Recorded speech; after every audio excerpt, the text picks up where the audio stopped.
are tackling the history of photography. So first, in the 4th and 5th BCE, the idea of pinhole camera came up in the time of Plato, which is the ancient Greece and the ancient Chinese at the same time. People back then were just playing around and doing some experiments on something that we could use in the hundreds of years later. So we have the 6th CE or the 6th Common Era, the camera obscura. So camera obscura basically means the darkened chamber or the darkened room.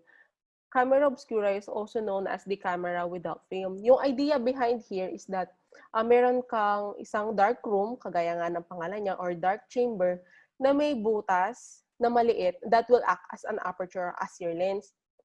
And then, kung ano yung nasa labas nun, or kung ano yung subject na gusto mong kuhanan na nasa labas ng camera obscura mo or nasa labas ng dark chamber mo, yun yung i-reflect ng maliit na butas na yon, or yun yung ifo-focus ng maliit na butas na yon through the other side of the wall.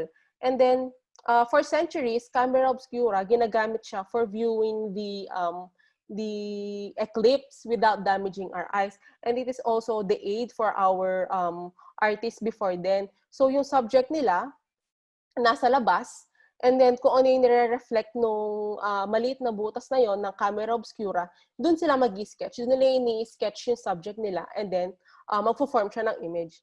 And then also, camera obscura is the foundation of photography.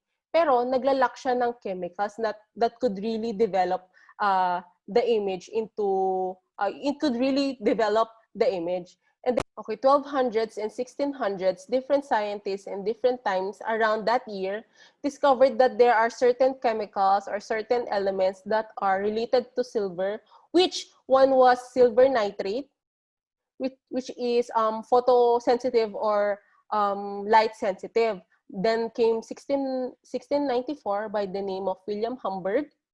He was the one responsible for the discovery, the formulating, and organizing of the photosensitive or light-sensitive silver nitrate, which is he called photochemical.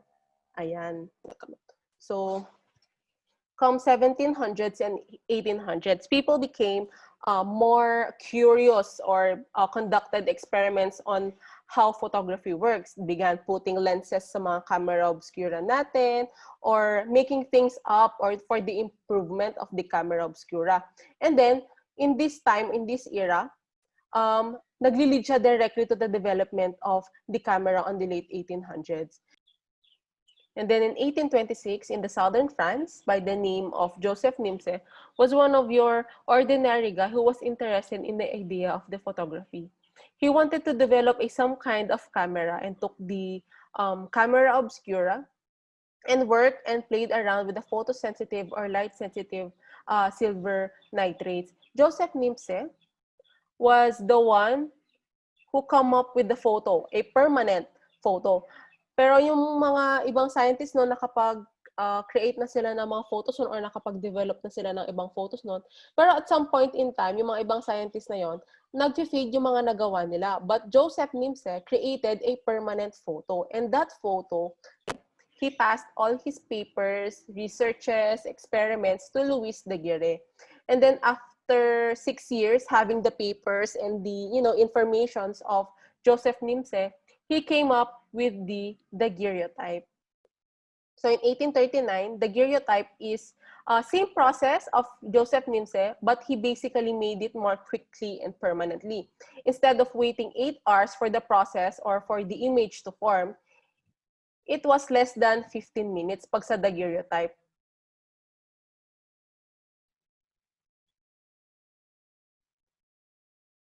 So in the same year, we have Fox-Talbot was also interested in the idea of capturing images in silver nitrate.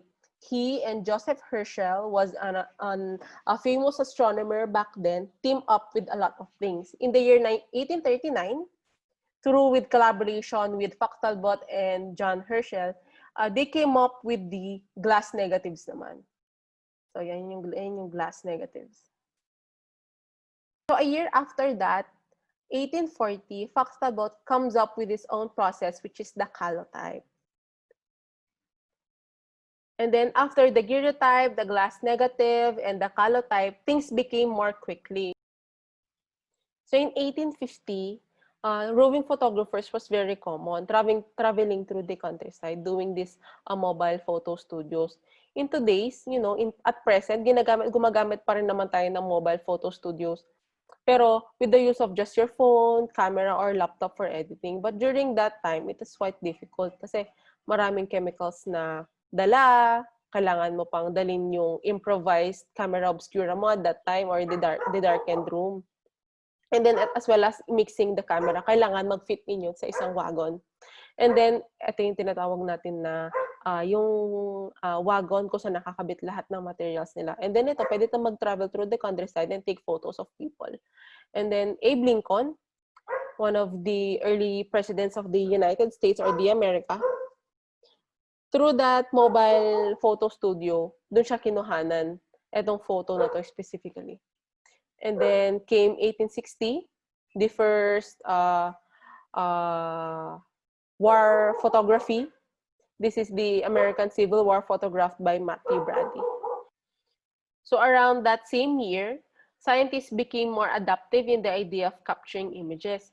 So the early photo studios looks like this around 1840s. You have this huge camera, your subject right here, and then this piece of wood or metal holding the man's head.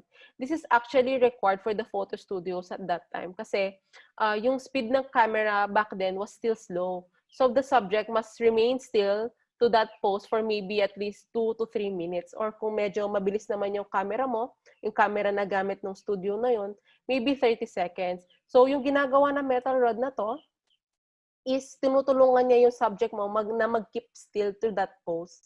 Kasi sometimes, kung titingnan natin yung mga ibang images natin in the late 1840s or 1800s, may mga times na nakapikit sila or gumalaw sila. Kasi during the process of taking the photo, bigla silang gumalaw or bigla silang kumurap. Kaya ganun. So, eto. Behind this man, merong etong metal rod or itong wooden rod na to para hindi sila makagalaw or hindi sila gumalaw while in the process of taking the photo. So in 1870, dry plate comes out and becomes really, really popular at that time. So in a dry plate, you just have a dry piece of emulsion instead of the wet chemicals and the wet plates. So that is discovered by or made by Dr. Richard L. Maddox. So in 1880, Kodak made big steps in the development of the camera. Came up with various ideas that forever changed the game of photography as the years come by. And so 1884 and 1888, George Eastman, the owner of Kodak, develops a dry gel on paper and basically the predecessor or what we would be using for 50 years later. And then in 1888, nagkaroon ng slogan ang Kodak saying na you press the button and then we do the rest. So how does this work? They would give out cameras to their customers with 50 to 100 photos in them. And then pag ubos na, babalik sila sa Kodak factory, ibabalik nila yung camera, and then doon na nila i-develop yung photos na kinuhanan ng kanilang customer. And then pag lalabas na sila, meron na silang hawak na photos in them. So ganon. So came 1924, the Leica camera, the first 35mm camera, the camera that revolutionized photography. So 1924, the Leica camera, the first 35mm camera, which was the one who revolutionized the game of photography. It was very small na pwede mo na siyang dalhin kahit saan. Actually, this camera was used in capturing actions during the World War II.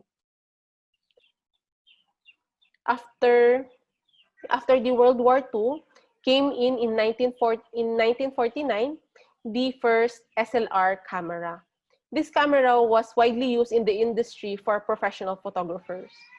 And then 1963, we had our Polaroid cameras.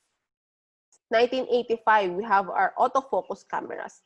As we move on to the 90s, it was the beginning of the digital age. And so it brings us to now, the present, or the almost present, 2004. Kodak stopped making their film cameras, or discontinued na nila yung mga film cameras nila around 2004, and then they started switching to digital cameras. Ayan, and then we have 2011, Samsung, Nikon, and Canon came up with their own mirrorless cameras and DSLR cameras that have gotten really big and really expensive. And then as the day goes by and years, nagde-develop din yung mga cameras nila. Hindi na lang picture ang kinukuha nila, kundi videos na rin. So, doon po nagtatapos ang history ng photography. Thank you very much and God bless.